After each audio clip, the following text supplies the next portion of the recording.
Manāt oblique case construct state, also transliterated as Manāt, was one of the three chief goddesses of Mecca. History. The pre-Islamic Arabs believed Manāt to be the goddess of fate.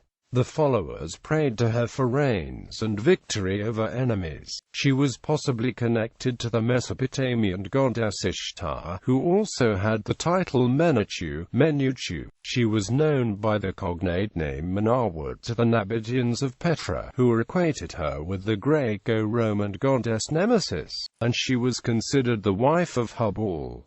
There are also connections with Cronus of Mithraism in Zervan mythology. The Book of Idols describes her. The most ancient of all these idols was Manāt. The Arabs used to name Abd Manāt and Zayd Manāt. Manāt was erected on the seashore in the vicinity of Al-Mushalal in Qudayd, between Medina and Mecca. All the Arabs used to venerate her and sacrifice before her. The Aws and the Khazraj, as well as the inhabitants of Medina and Mecca and the vicinities, used to venerate Manāt, sacrifice before her, and bring unto her their offerings.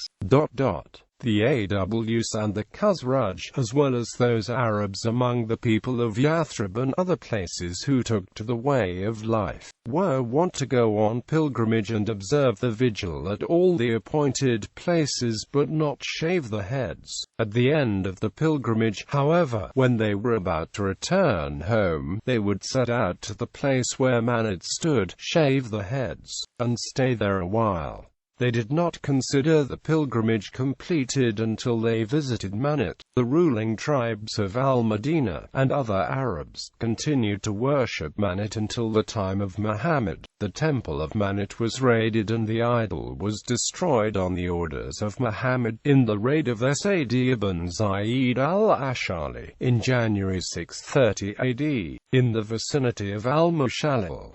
Somnath's Temple. The attack on Somnath's Temple in India in 1024 CE by Mahmud of Ghazni may have been inspired by the belief that an idol of Manāt had been secretly transferred to the temple. According to the Ghaznavid court poet Farooqi Sistani, who claimed to have accompanied Mahmud on his raid, Somnath was a garbled version of Sumanat referring to the goddess Manāt. According to him, as well as a later Ghaznavid historian Gardizi, the images of the other goddesses were destroyed in Arabia, but the one of Manāt was secretly sent away to Kathiawar for safekeeping. Since the idol of Manāt was an iconic image of black stone, it could have been easily confused with a Shiva lingam at Somnath. Mahmud is said to have broken the idol and taken away parts of it as loot and place so that people would walk on it. In his letters to the Caliphate, Mahmud exaggerated the size, wealth and religious significance of the Somnath's temple, receiving grandiose titles from the Caliph in return.